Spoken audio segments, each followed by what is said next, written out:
We are on. What's going on with everybody? It is your boy, Eric, aka Young God, coming to you live. No white dungeon this time, it's pretty pale. I'm sorry about that, but I'm still giving it to you real rugged.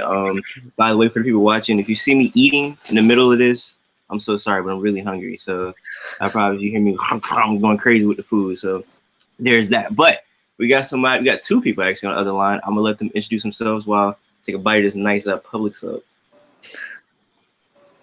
Hey y'all, my name is Durand Jones. I'm a part of Durand Jones and the Indications. I sing and I play a little sax in the band. I also do a little background vocals. And very nice to see all of y'all. Hope you enjoy this little thing that we're about to do. I'm Aaron. I'm a drummer and singer for Durand Jones and the Indications. What's up? Now let me rewind from how I even discovered you guys. So I forget when your album dropped, but I know it was a weekend where a couple other people dropped, and there was like a list of this nigga I know he was like this list of like people. He was like, hey, you should listen to this, you listen to this, listen to this, listen to this. So your album was on that list. So I listened to the album, and the first song I was listening to it, and I cut it off because I was like, oh, this must be the wrong album. Like it sounds like pretty old. I was like, this isn't like a new album. So I listened to it, and I look at the year, and I'm like, is this really just came out? So I'm just like bamboozled. I'm like, yo, this sounds like very, very old soul music. And it really, I was like, somebody was like, hey, I told somebody you should listen to the album. They're like, what does it sound like?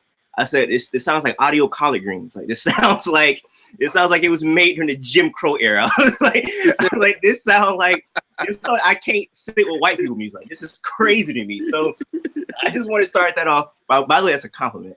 And just by saying that you guys are restoring the feeling of real soul music, man. So I just want to start off by saying that right there, man. Thank you so much, man.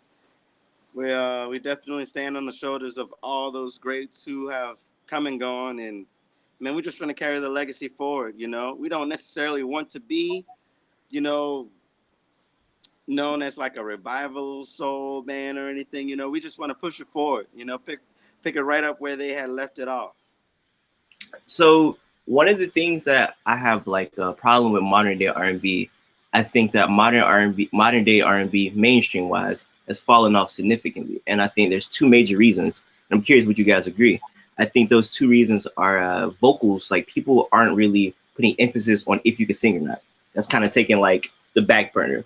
And the second is lack of live instrumentation. And I say that because I feel like live instruments bring out a certain emotion out of people. So when you take out live instrumentation, that's no emotion right there. Then when you take out the vocals, which people can sing and trying to evoke emotion, when they can't sing, that's no emotion right there. So it's almost like we're in the era of a lot of soulless R&B, and people only care about the like ambiance and the vibe of it. I don't know if you guys agree with that, but that's my whole take on a lot of mainstream R&B coming up. Mm. You agree with that? Yeah, to an extent, you know. There's definitely some R&B that I don't necessarily understand. But I do think there are some folks that are still out there, you know, like really trying and really Definitely trying to push it forward. Jamila Woods. Yeah, fire. That album is amazing. Yeah. Legacy is incredible. That's such amazing a good album.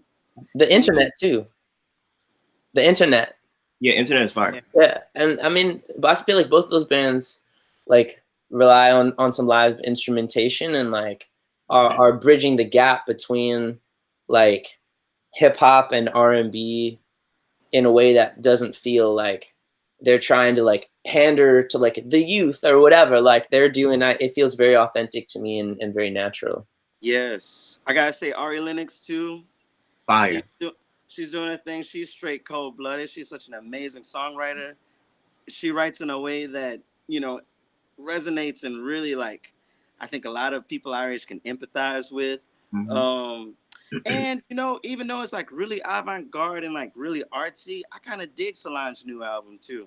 Fire. Very fire. That I thought it was really cool, and I like the collaboration of people that she brought in.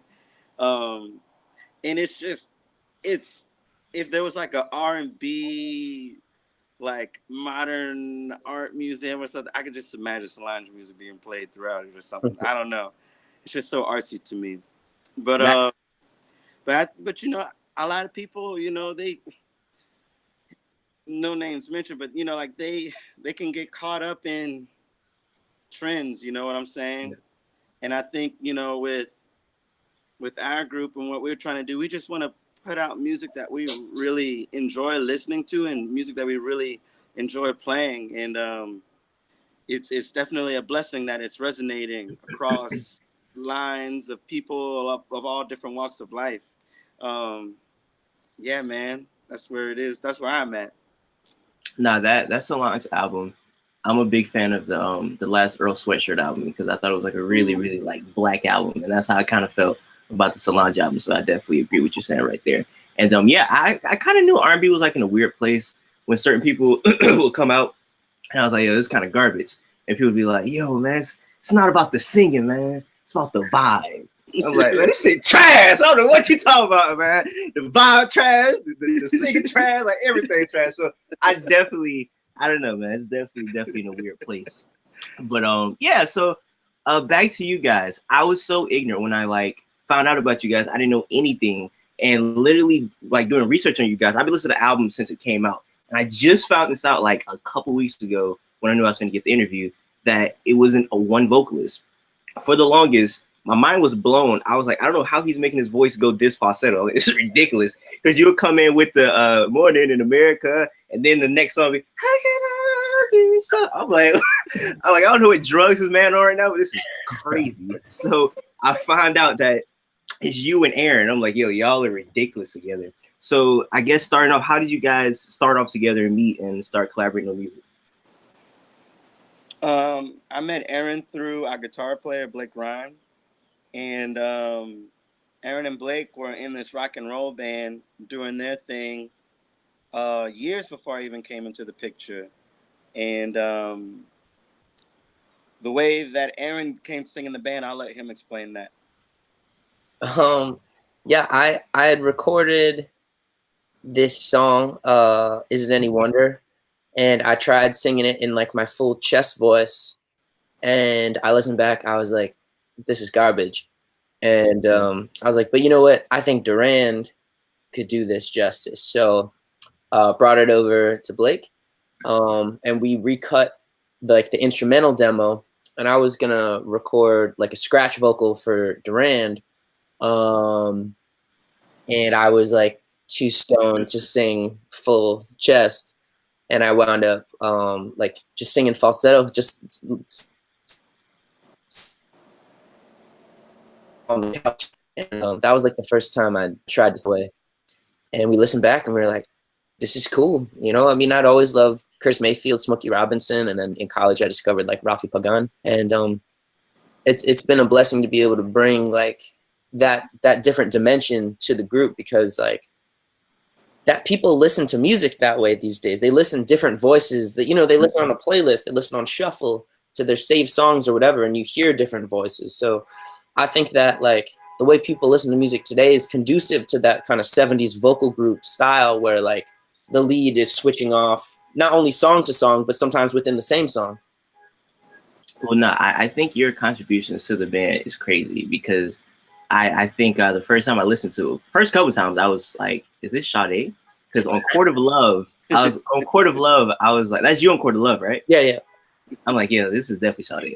This is crazy. So the way it's like a dichotomy, it's like Durand brings something and you bring something, and it's pretty different. But sometimes two different things can be very bad. But I feel like your guys' different mesh really, really well. So yeah, I think the way both of y'all found a balance to not be too apart and bring your differences and make them, you know, mesh together. I think that's quite genius, man.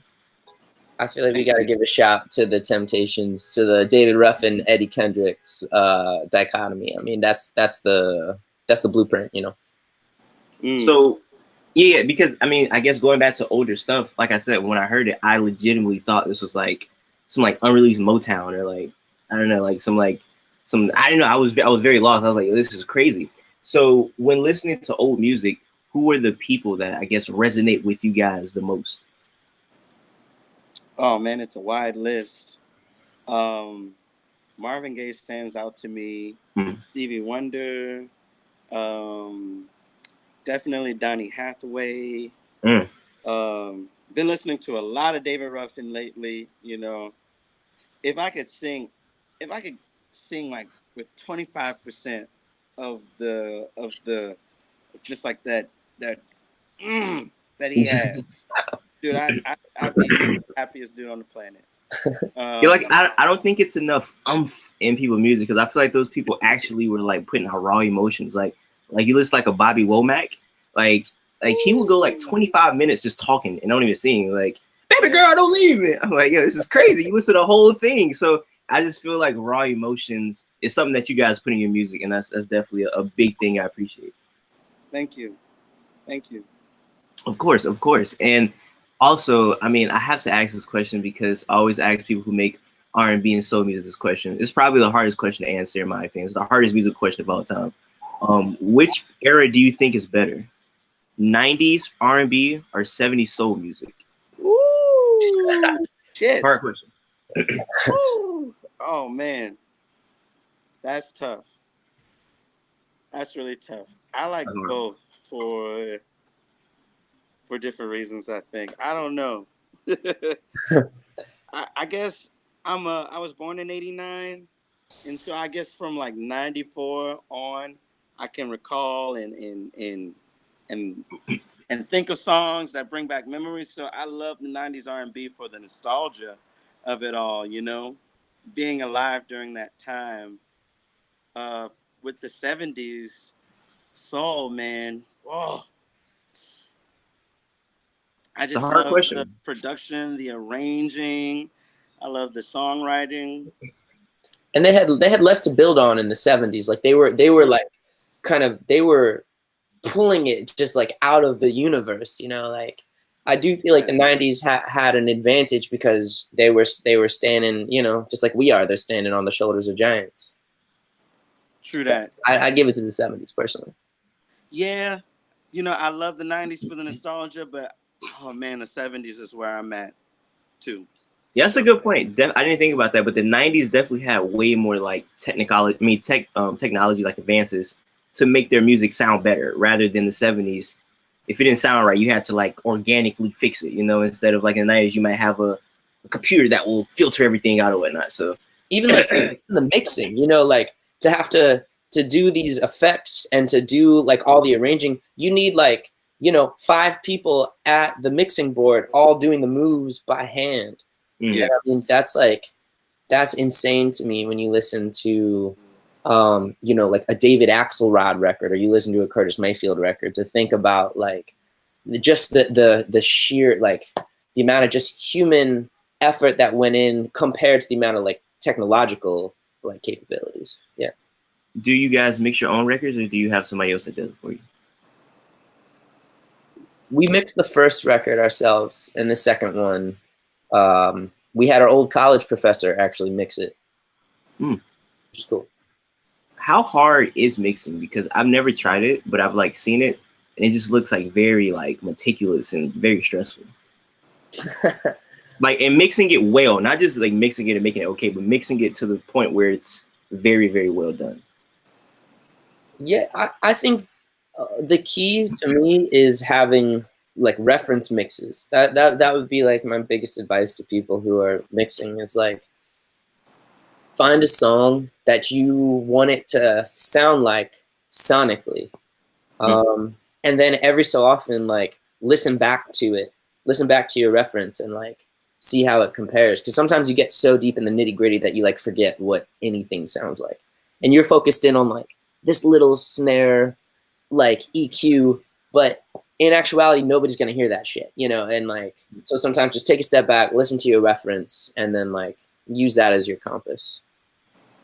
It's interesting you bring that up because I interviewed this this YouTube guy. He's a singer. He's a really weird guy.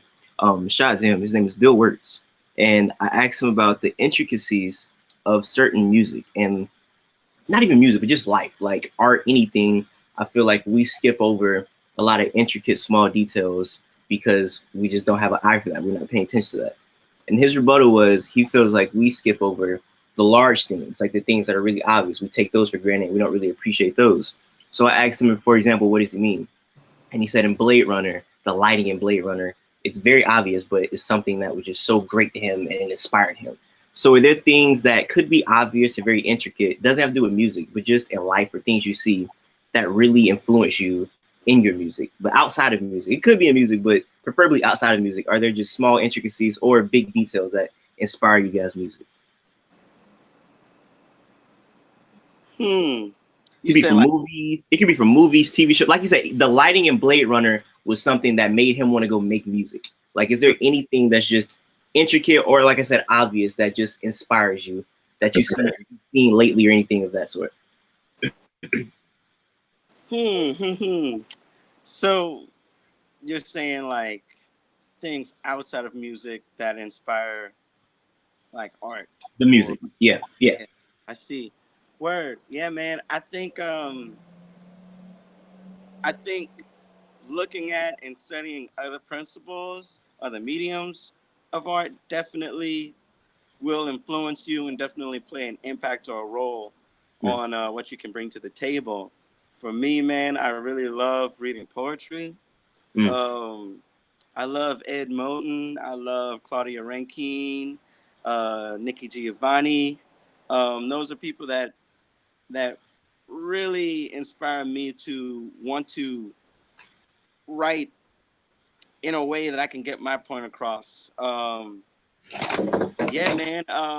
There's been a couple of visual artists too that I really dig, like Glenn Ligon. I have a good friend, Anna Buckner, that I really like her work too. But yeah, man, I try to take inspiration from all walks of art, not just from other music pieces, because there's something to learn within each medium. At least that's what I was taught when I was a wee little undergrad, back in those days, almost 10 years ago. Ooh. But yeah, man, there's definitely something to learn to take from all aspects of art, for sure. Okay. What about you? I think for me, especially on this last record, it came from like the news, and then how people are reacting to the news, like how people are getting organized. Seeing how people who are working class like are trying to find ways to unify, and use our numbers effectively. Those like is inspiring is just like is class unity, you know, and learning about the history, like working class history in this country and beyond this country. So are you into like history? Yeah, I mean, as a necessity, you know, because I think there's a lot of truth in like, you know, the saying of like that if we don't learn from history, we're bound to repeat it. And things, you know, have already repeated. And so I think like a lot of the answers are ahead of us, but I think there are also lots of answers to be found in the past, and especially from the mistakes that we've made, you know, as humans, as a country, as, you know, as people.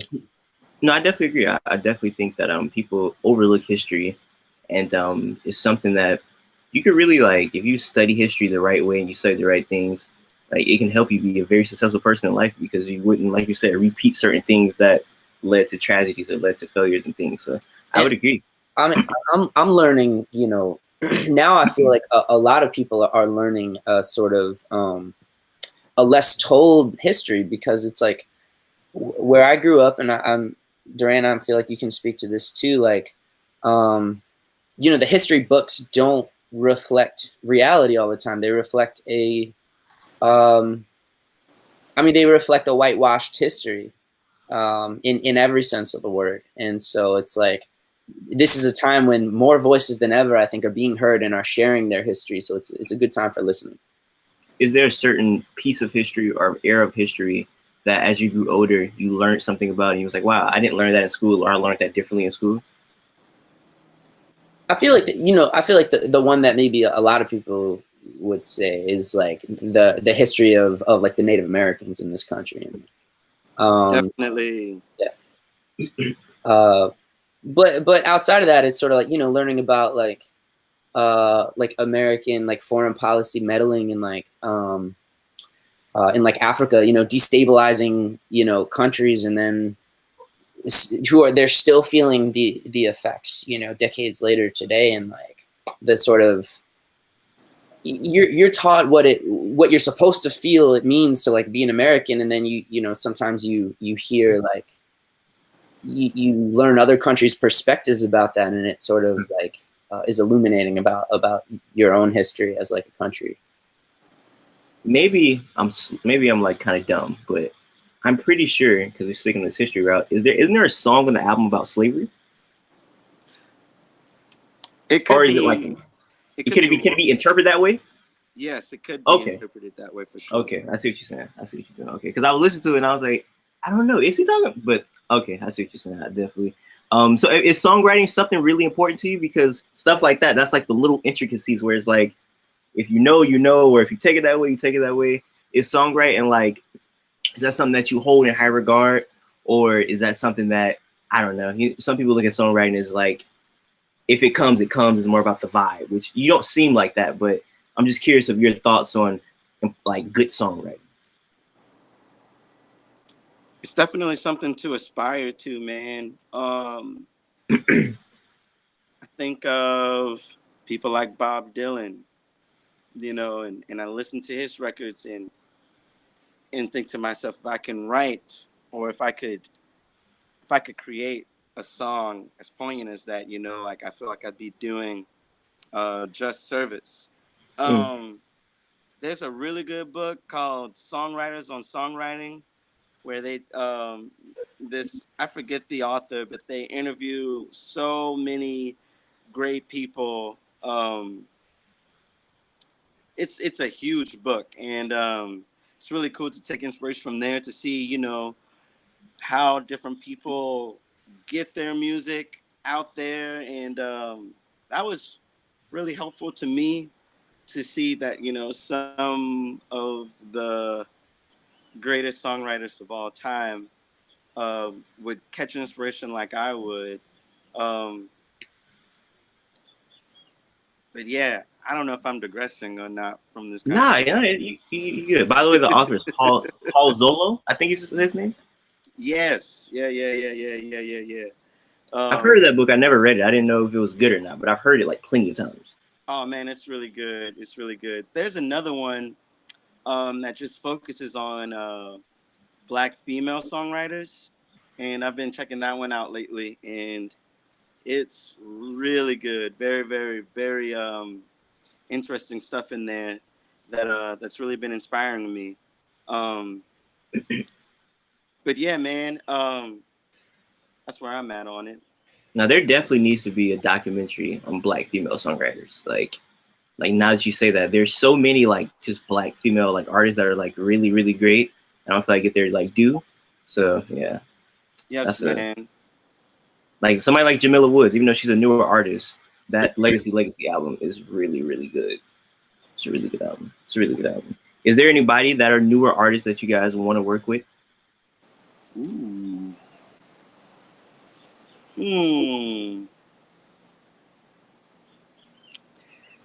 Go ahead, man.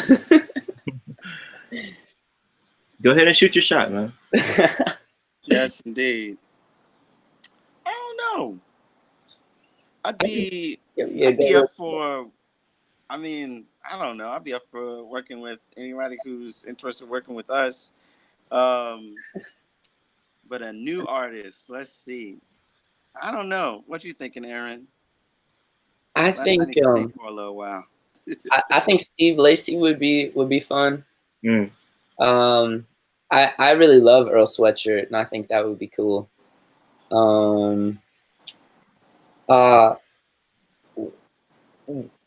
Kalani would be cool. I mean, that's something. Something we're that would be A lot of fun. I don't know, man. So you really got nobody in specifics, Durand, that you like really got your eye on. Someone that I really want to work with. It's like somebody that you listen to a lot. That's new. Yeah, that's newer. It could be, oh, how about this? It could be anybody that's current out right now. It doesn't have to be a new artist. Just somebody that, if you work with them, you're pretty sure you can put out a 10 out of 10 song with them. Man, I really don't know. Yeah, I'd throw Mark Ronson on that list. Actually, that's somebody. Yeah, and Adrian Young is somebody that we'd love to work with for sure. Adrian would be really cool. Adrian is like one of the best alive at like that intersection of soul and hip hop.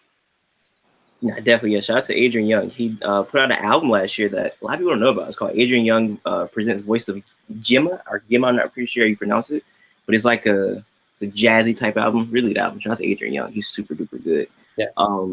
Yeah. I guess before we get out of here, I have to ask you guys some fan questions because some people definitely wanted to know a couple of thoughts. All right, they had a couple of thoughts that they want to ask you guys about. Was Bill Wirtz? That's the comedian, right? He does like funny videos, by the way, right? Is that him? Yeah, yeah, that's him. He does like weird stuff, but it's like funny. Yeah, really weird, but it's funny. Yeah, I like that guy. That guy's. Yeah, I did an interview with him. That guy, he's an interesting guy. He reminds me of a Thundercat. You guys like Thundercat? Oh yeah, sure. That's a really interesting comparison. Yeah, their voices, they're like very like jazzy, and it's very interesting to me. So yeah, shout out to both those guys. Yeah, first question comes from Bernie X. He says what made you guys make the music you do today in this type of climate, and how the industry expects you to sound basically versus the way you sound. So basically, what made you make the type of soul music in the way that, you know, the vibey area that we're in, the R&B, and you know, because I could see. Because I feel like you guys, you know, I could see like people wanting to like strip you guys of your integrity, like a major label, like, hey, if you make this type of song, you know, we'll love you, you know, instead of like, hey, we want to stick to our roots. So what made you guys stick to this type of sound? We haven't really gotten any pressure from the industry to be a certain way or to sound a certain way. If anything, people in the industry have been encouraging us to work with more people, you know, get out there and try to work with more songwriters, producers, that sort of thing. But we've been allowed to pretty much, you know, do what we want to do. And I think the reason why we got together and the reason why we stuck together is because of we like playing this music and we like listening to this type of music. Before I even ever played a note with Blake and Aaron in their basement, they were showing me all of these really cool 45s and LPs that they really dug and stuff that they really liked listening to. And that definitely played a huge role in influencing me. And I guess showing me what I'm capable of and what the intention was when we did start actually creating music together. You want to add anything to that, Aaron? I think you nailed it. Okay. Saint Pablo asks if they'll work with any rap artists in the future for a groovy, smooth hip hop track. Ooh. I think Toby Nugwe is really cool. I like that guy a whole bunch. I like J. Cole a whole bunch too. I like J. Cole's vibe. I think it'd be real funny to do something with Lil Baby. I like that dude's flow a whole bunch. I don't know if that'll come out good. I don't know how that would come out. I don't know. I gotta stop you. I was agreeing with you. You lost with the Lil Baby thing. That's crazy. That's crazy. I think it'd be fun. I like his flow, man. His flow is like real lazy, country like in a way. So I don't know. I think it'd be real. That'd be interesting. Real weird, real fun. I mean, like they got that goddamn Old Town Road song that everybody is blasting right now. You know, a collab between us and Love maybe wouldn't seem that far fetched. I don't think. Okay. Anybody you want to add to the list, Aaron? Man, I mean, you know, like MF Doom was one of the first people that, like, you know, really, like, I don't know, like I found my own, and I was just like, what the fuck? Like it was just, yeah, that was like life changing. I have a good question. Could you get into MF Doom like instantly? Because it took me a very long time to get into his music. Yeah, the first song I ever heard from him was Monkey Suit,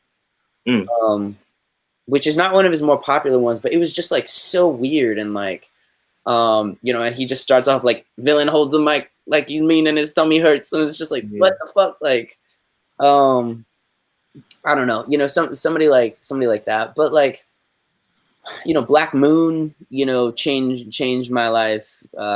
Like Black Thought, you know, is somebody actually that when we first recorded Make a Change, I immediately thought of like his flow. So that would be like, that'd be one for me. I know those are like, you know.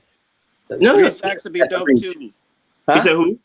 3 Stacks would be dope too. That'd be fire. Yeah, for sure.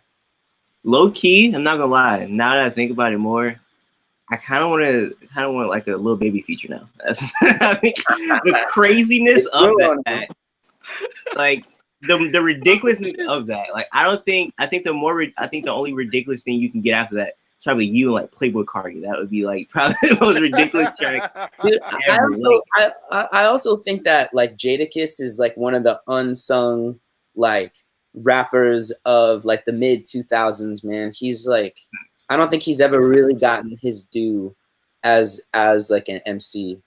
But yeah, he's amazing. And now Jadakiss definitely is like the originator. I call it like ain't washed my neck in 3 months type music. It's really gritty, but it's amazing. Like, man. He starts always said fuck all the frail shit. Like it's amazing. He's amazing. Why is Jadakiss as hard as it gets? Hey, it's the question that everybody's been wondering, man. It's the question that we all want to know, man. But yeah, no, those are definitely interesting features. And last question comes from Bow and Arrow. He says, when performing live, do you guys prefer small clubs, festival spots, or opening for bigger artists? I think it's small clubs to me. I mean, like the first London show we played was this place called the Waiting Room, and it's down in the basement. They probably packed 150 people into what probably should have held like 100 people or like 75 people comfortably, or like our last Philadelphia show. I mean, they packed like 400 people into what should have probably been like 250. Yes, in like this church, that was scary. In this church basement, you know, where it's like the walls are sweating. There's like a ceiling fan that's squeaky, and it's like that to me reminds me of home. That reminds me of how we learned how to play, which was like basement shows. You know, because like it's gritty, it's raw, and it's like, and if you can learn to bring the heat and the accuracy in places like that, you can go on any stage in the world and like and rip it. And it just feels like in those moments, it feels like you got to earn it, you know, like, and that's what we try to do every single night when we go on stage, is like earn it. And so yeah, the small clubs bring the intensity. I feel Aaron with the small clubs thing, but I will say small club with a good green room. Yeah, that's a good green room with a personal bathroom, man. Because Lord have mercy, be on the road, man. Some of these bathrooms, man, they take all the pride away from you. Jesus Christ. This is true. Lord. This is totally spoken like I haven't been on tour in a couple of weeks. Because when you're on tour, I'm like, yeah, I just want a bathroom in the fucking green room, man. Yes, for real. people taking selfies while I'm like at the urinal. I'm like, can I live? That happens. That actually happens. Man, leave me alone. That's actually happened before. It's crazy. Like, what do you say to that person? I said, can I live? What did they say? Yes, What did he indeed. say? He went ha ha ha and then ran out. That was in Visalia, California. Hey, look at his meat, everybody. That's funny. That is funny, man. He peeing, y'all. That's crazy. People, that's crazy because like I'm the type of person. It's like I really like to be. I don't know. It's like I get kind of nervous when it's like a lot of people I don't know coming up to me or whatnot. And I feel like when you're a fan, you're so excited. You don't really think of like, hey, it's kind of weird that I'm like coming to this person like this. Because if he was like a nobody, just regular person, I wouldn't be doing this. So I feel like people get so excited that they don't think like, wow, like I look like a A1 weirdo right now. So yeah, man, people, yes, stop being weird. 2019. That's all I got to say. Definitely stop being weird. But yeah, is there anything else you guys have to say to the people before we get out of here? It's just a blessing to be this far, to be where we are, and check our website for dates if you guys really dig the music, because we would love to see y'all out there. Yeah, it'd be really dope to see you.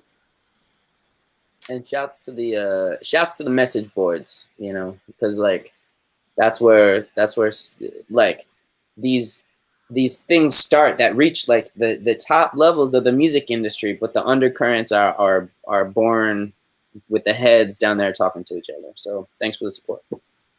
Hey man, before we get out of here, I just have to say once again, thank you guys for putting out great music. When I listen to it, just what you're talking about, small venues, it feels like home. Like it just feels like somebody like just cooking soul food in the kitchen. It's very just like down to earth. Like I showed it to my grandma, you know what I'm saying? Like it's really just down to earth, man. Like I said, it just feels so old. Like, and I don't want that to be like a bad thing or anything, because like you said, 70s soul music is like that golden era of music to me. It's just like so much crazy stuff right there. And if I feel like this album came out during that era, it would be bubbling along with the, you know, classic albums that we look at today. So yeah, I just gotta say, like I said, thank you. It sounds like I'm finna go dap up Malcolm X or somebody, man. It sounds like it's in that era, man. It sounds like I'm finna get a I Had a Dream speech after the album go off, man. It's amazing. So I appreciate it. And until next time, everybody, I say what I mean what I say. Haters gonna hate, players gonna play. And you guys, holler at your boy.